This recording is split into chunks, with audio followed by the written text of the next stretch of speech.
What's up, Ladies everybody? and gentlemen, we are going to be back. watching Geography. Geography Now India version. I'm a huge geography yes. nerd. I love geography. I don't know much about India. I just know India. Didn't you like memorize like a bunch of I know all of it. I could name No, you all the states surrounding India, but I couldn't name India's all their states. all the states stuff like in that. India? So, Yeah. very interested to know more about the geography of India. I think this is going to really help our movie watching experience so that we can kind of know where the heck we are in India. Yep, I agree, because they always throw in names like even Mirzapur, where's that at? Well, in the Mirzapur show. Exactly. There's tons of different areas. Well, and we don't know if we're on the Pakistan side, if we're on the Bengali side, Nepal, so. But let's find out. So we're going to have some fun with this. Ben's not here right now because he had to go to the emergency.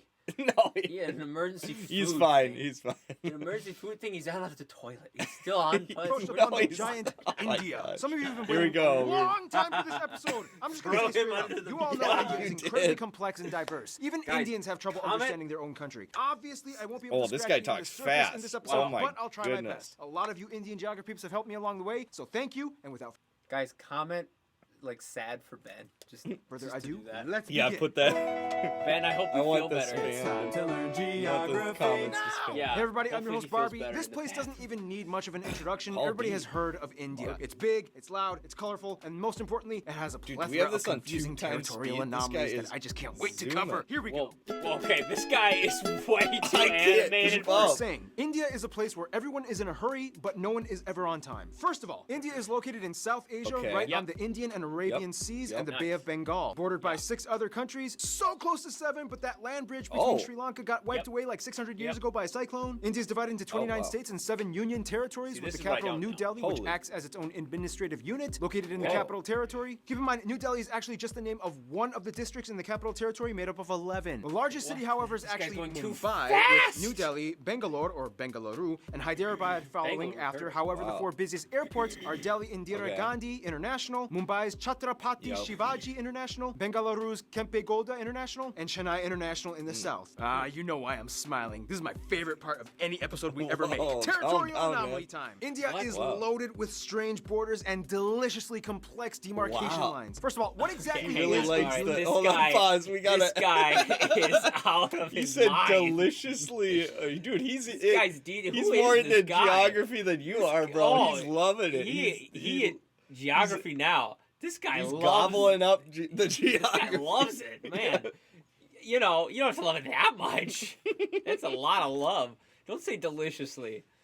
Man, a lot happens. So there's 11 territories, and then Delhi is the main one, though. Union territory. In the simplest way I can put this, union territories are places that are too distinct to be incorporated into a state, but too small to have their own local governments. The first one, of course, is the Delhi National Capital Territory, where the capital lies. Chandigarh is a post-independent city constructed to replace Lahore as the capital of the Punjab area after it was split up between India and Pakistan. Then you have the island territories, the smallest one, Lakshadweep, and the Andaman and Nicobar Islands. The Andaman Islands being home to one of the last uncontacted people groups on the planet, the Sentinelese tribe, whom have been hostile to visitors and are therefore left alone, as well as the Nicobar Islands, which actually used to be a short-lived colony of Denmark. Finally, the 3 remaining territories are former European colony towns and ports. Dadra and Nagar Haveli, Daman and Diu, which are separated by about 200 kilometers across the Gulf of Kambat, and the most confusing union territory, the French-speaking Puducherry, which is actually split up between 4 district cities across India: Karikal, Mahe, Yanaon, and Pondicherry. Pondicherry is strange because it has 11 enclaves within the Tamil Nadu state. And in this area, you can also find the experimental hippie-ish commune with a little bit of controversy. Look it up. And don't forget, here, the eastern states, also known as the Seven Sisters, are connected by this incredibly narrow 27-kilometer wide pathway known as the Siliguri Corridor. This pathway is like a crucial artery that completes the India puzzle. Or so you would think. Now let's discuss the juicy stuff. Now, in the China episode, I already talked about the disputed areas with India, such as Aksai Chin and Arunachal Pradesh. The latter pretty much just belonging to India, as it's almost completely inhabited and operated by Indians. So let's move to the other disputes. Now, as of 2015, the Bangladesh episode is already outdated, as India and Bangladesh have finally come to an agreement over the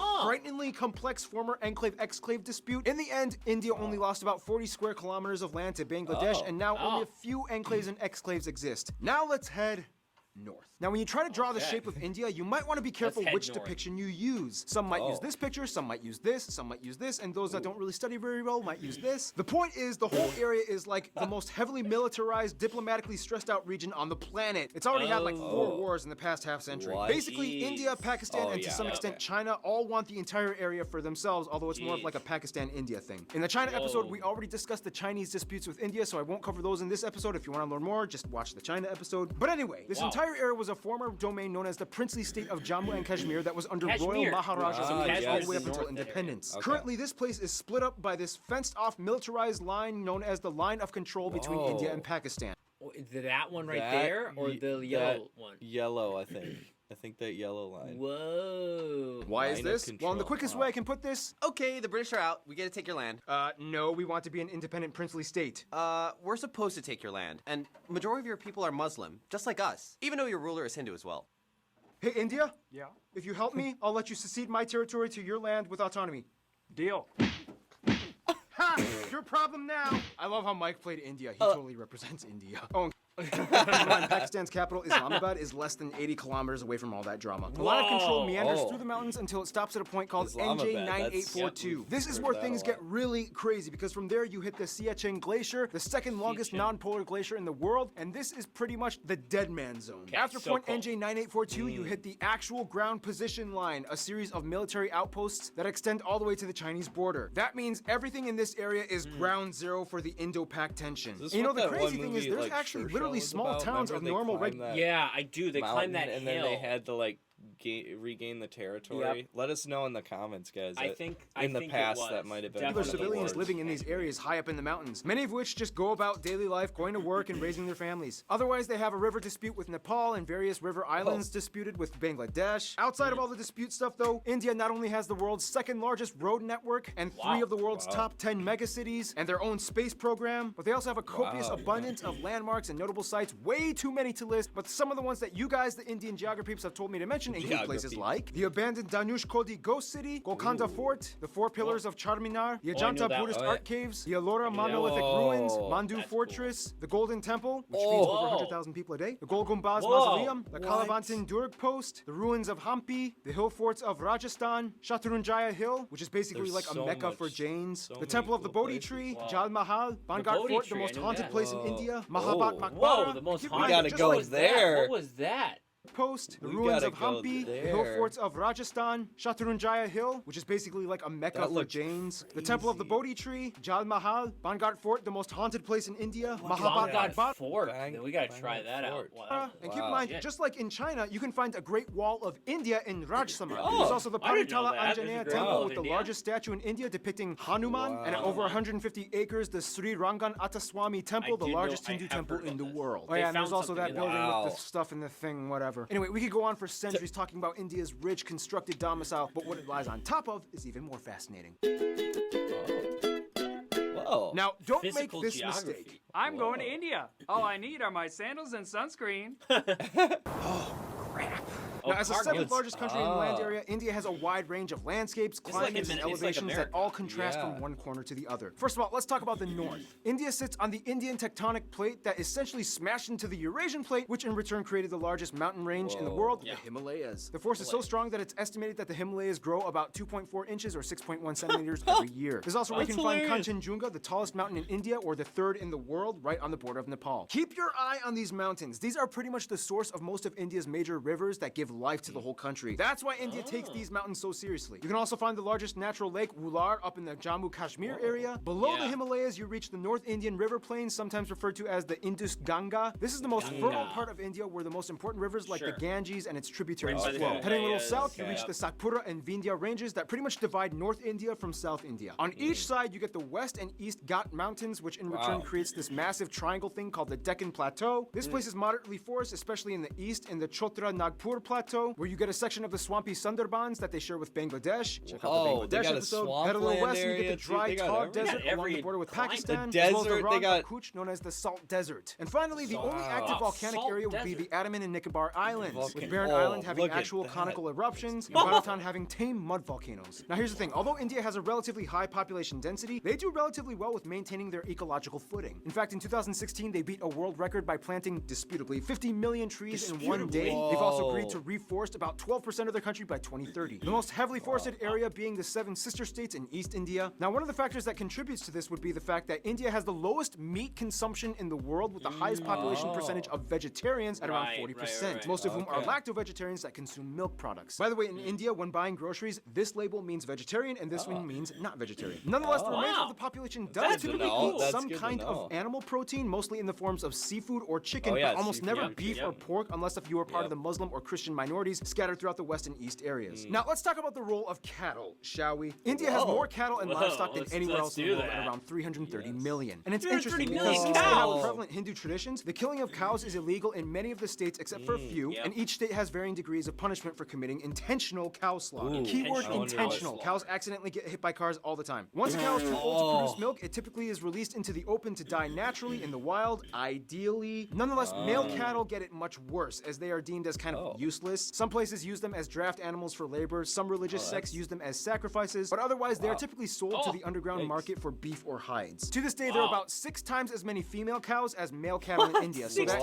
means something's happening to the males. Nonetheless, India does have the 3rd highest carbon emission rate after China and the US, 4th if you consider the EU. However, emission per capita, they rank pretty low at only about 2 kilotons per person. Contrast that with Qatar at about 40. There are 94 national parks, 501 animal sanctuaries across the country where you can find some of the national animals like the peacock, the Ganges River dolphin, the king cobra, the Indian elephant, and the highest population of Bengal tigers in the world, which are all highly protected. India also has the most irrigated land in the world, which allows them to become the #1 producer of multiple products like millet, bananas, lemons, limes, mangoes, ginger, chickpeas, milk, butter, fennel, jute, and about 75% of the world's spices alone come from India. Speaking of which, food! Typically you can find the staples roti, chapati, and naan in the north, idli and dosa in the south, and everybody eats rice. The more commonly commercialized Indian foods that we in the West grew up knowing, like samosas, tikka masala, tandooris, and my favorite Indian dish, palak paneer, these usually come from the northern regions of India.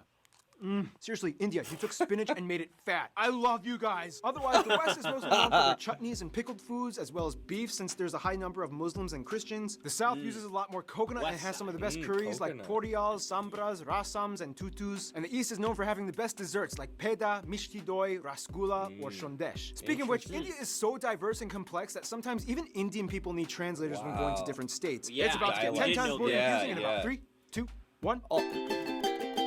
Demographics. Shashti Tudor once said, "In India, we celebrate the commonality of major differences. We are a land of belonging rather than blood." First of all, India has a population of about 1.3 billion people and is the 2nd most populous country in the world after China, with about 18% of the world's population. About 72% of the country is Indo-Aryan and a quarter are Dravidian, and the majority of the remainder are Mongoloid, Asian, and other people groups. They also use the Indian rupee as their currency. They use the Type C, D, and M plug outlets, and they drive on the everything. Wow, this is great. If we ever travel to India, we'll know what to do now. For Fan Friday videos, so I don't want to go to jail again. Now keep in mind, those statistics that I just mentioned are incredibly general. Of the Indo-Aryan and Dravidian communities, there are about 2,000 different ethno-linguistic people groups in India, with about 645 distinct indigenous tribes, 52 major ones. So obviously we can't cover them all, but what we do know is that the North is very different from the South. For one, the North mostly speaks in languages that are all related to the Indo-Aryan branch, with languages like Hindi, Bengali, Punjabi, and Gujarati, whereas the South is a completely unintelligible Dravidian branch, with languages like Tamil, Telugu, Malayalam, and that's all the different. That's why they say. Otherwise, there's all. So the movies we've seen, like Kambalangi Nights, that's a Southern film, and that's in Tamil. And then that's Telugu, why, which is another random. Now I understand the difference between, because there's always people wanting us to watch like Northern Indian films rather than Southern India, and it's like. Probably because there's more population in northern India and less in I don't know, and less in the southern. Seems like it's and there's always fighting in the comments of like what movies we should watch. Some people are like, don't watch the Tamil movies or those kind. So it's interesting, like Tollywood, Mollywood. It's interesting to see those differences in movies too. That it like. it reflects the people. This is bananas. The movies reflect the split in the country too, right? Or not split, but like just the different areas. Yeah, I mean that makes complete sense. Yeah, that's really interesting. I wonder if we'll get into movies and like how there's the split. Maybe, in different entertainment. Also, pockets of Sino-Tibetan and Austro-Asiatic languages spoken in the far north and east. Wait, so how do they all like communicate with each other? Great question. Like although India does not have an official language, there are 22 recognized national languages, and of these, 2 are the most prevalent, taught in schools and used by government officials: Hindi and English. And very often these two are like mixed mid-sentence. It's weird. Don't be surprised if you hear someone in the movies finishing off in English. Yes. We've seen that a lot. Totally. It'll be like India, English, Indian. It's crazy. And sometimes it'll be like mid-sentence they'll switch to English. Boom. Oh, totally. It's like versus. And I was like, and I was like trying to why are you even trying to do that? I know, right?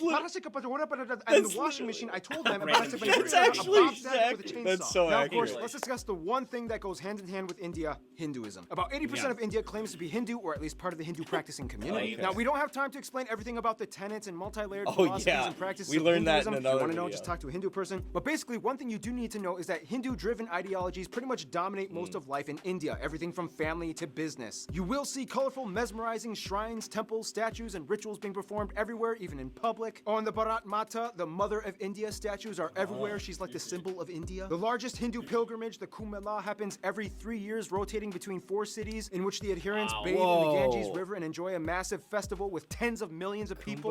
Seriously, you can practically see it happening from space. Now, a controversial topic in relation to Hinduism would be the caste system, which is basically a belief that people are born into a socioeconomic life that they are destined to serve into. Today, however, the system is more fluid and loose from what it used to be from a long time ago, and thanks to economic reforms, anybody with enough drive can kind of move up the social ladder regardless of birth. Nonetheless, India is home to every major religion in the world, even a few Jews, including the B'nai Menashe, an indigenous group that claimed to be one of the lost tribes of Israel. In fact, Judaism and Christianity actually had a head start in India way before it even kicked off in Europe. As tradition holds, Cochin, or Malabar Jews, migrated around 1000 BC to trade during the times of King Solomon, and in 5380, Thomas the Apostle of Jesus arrived in what is now the state of Kerala to establish the first church in India. Today, most Christians are found in the southwest and far east Seven Sisters regions. India also holds the highest population of Sikhs, Jains, and Zoroastrians, mostly found in the north, and the second largest Muslim population in the world after Indonesia. Most Muslims are populated around the northwest areas by Pakistan or in the east by Bangladesh. Oh, and don't forget the Buddhists. In fact, Buddhism actually started in India. Today, the Dalai Lama even takes refuge in Tezpur in the state of Assam. Oh, that was a lot of information. Okay, so by now you can probably get a grasp of how incredibly mixed and diversified India's population is. But what exactly holds the country together? The most caffeine that you could ever be on. I know. Well, for now, you kind of have to understand Indian history, which will take way too long to explain, but in the quickest way I can put it, Indus Valley, Maurya and Gupta empires, southern empires, Golden Age, Middle Kingdoms, a ton of new religions come flocking in, the north fell to the Delhi Sultanate, the south became the Vijayanagara Empire, the Mughal Empire starts, British East India Company, direct British rule, nationalist movements, independence, republic, economic liberalization in 1991, and here we are today. Vijaya. Essentially, India used to be made up of around smaller royal princely states, and when the British came in, they kind of exploited them to manage such a huge population. Although India is a democratic federal republic and the largest democracy in the world, the old royal families still exist today, and although they have no political power, they hold high positions of influence in their communities across India. So today, technically, you could meet someone that would be considered an Indian prince or princess. Nonetheless, the biggest thing that really united Indians in the past 2 centuries would probably be their hatred of British rule. It was kind of like... Yes! This is not cool. Yep. What do you say you and I work together and end this thing? Essentially, one good thing you could say that came out of imperialism was that it kind of stopped all the internal squabbling and unified the groups towards one common goal, to get rid of imperialism. Today, Indians are just proud to be Indian. I mean, a Tamil soccer player can get cheered on by a Rajasthani. A Punjabi pop star can sell out tickets in Orissa. Speaking of which, all Indians love movies and music. India has the second largest film industry in terms of volume, pumping out nearly 2,000 films per year. Surprisingly, Nigeria pumps out more. However, the box office revenues gross out at only about $2 billion annually compared to Hollywood at over $10 billion, but still, it's impressive. And keep in mind, it's not just Bollywood, but it's also Tollywood, Gollywood, he's getting them all. He's getting everything. And so on. There's like 20 different. Oh yeah, so some of these we've never seen. Tollywood. So we've seen Tollywood films. Telugu. I don't think we've seen Gollywood or Pollywood.